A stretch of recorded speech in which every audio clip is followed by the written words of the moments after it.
যখন আমি ছোট ছিলাম তখন মাকে কাছে না পেলেও চলতো, কিন্তু নানুকে না পেলে যেন আমি মরে যেতাম। ঘুম পাড়িয়ে নানু যেত অনেক কাজে, ঘুম ভেঙে যদি না পেতাম পাশে, পুরো বাড়ি মাথায় ওঠাতাম। কোনো একদিন নানু আমায় রেখে গিয়েছিল দূরের বাড়ি। ঘুম ভাঙার পর নানুকে পাশে পাইনি বলে আমার কান্নায় পুরো বাড়ি মানুষ ভর্তি। নানু এসে দেখে এত মানুষও আমার কান্না থামাতে পারেনি। নানুকে ফিরে পেয়ে যেন জান ফিরে পেয়েছিলাম, এটা মায়ের মুখে শুনি। কতটা জ্বালাতাম সেটা বড় হওয়ার পর শুনি সবার মুখে। এত জ্বালানোর পরেও অধৈর্য না হয়ে রাখতো সারাক্ষণ কোলে। ভাতের মার গালার সময়ও আমাকে রাখতো তার কোলে।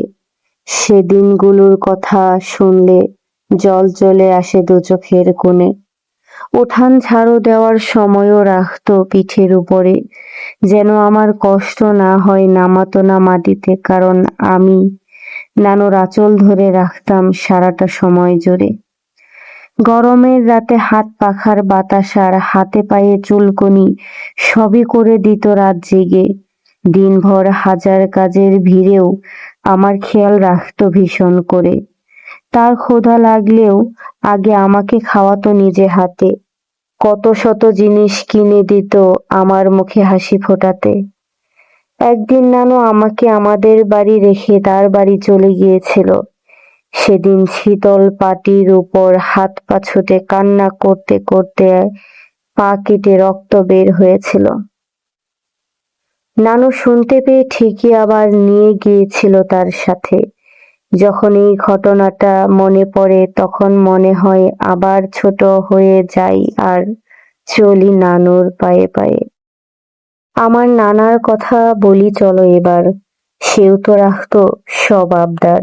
শুনতে শুনতে কেমন হলো এটাও কিন্তু বলো।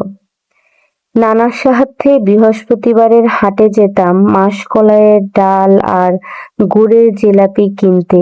মুরালি আর কটকটি কিনে দিত নানা নিজের ইচ্ছেতে। মেলা হলেও মেলায় যেতাম নানার সাথে আমি আর আমার খালাতো বোন। নানার অনুমতিতেই ইচ্ছে মতো জিনিস কিনতাম, যা চাইতো মন। কত রকম পুতুল আর কত রকম কসমেটিক্স কিনে রেখেছি। সবকিছু আজ নেই, শুধু মালাটাই যত্ন করে রেখে দিয়েছি। শুধু যে এই দুই একটি ঘটনার স্মৃতি তা নয়, নানা নানুর সাথে কাটানো এমন হাজারো ঘটনারই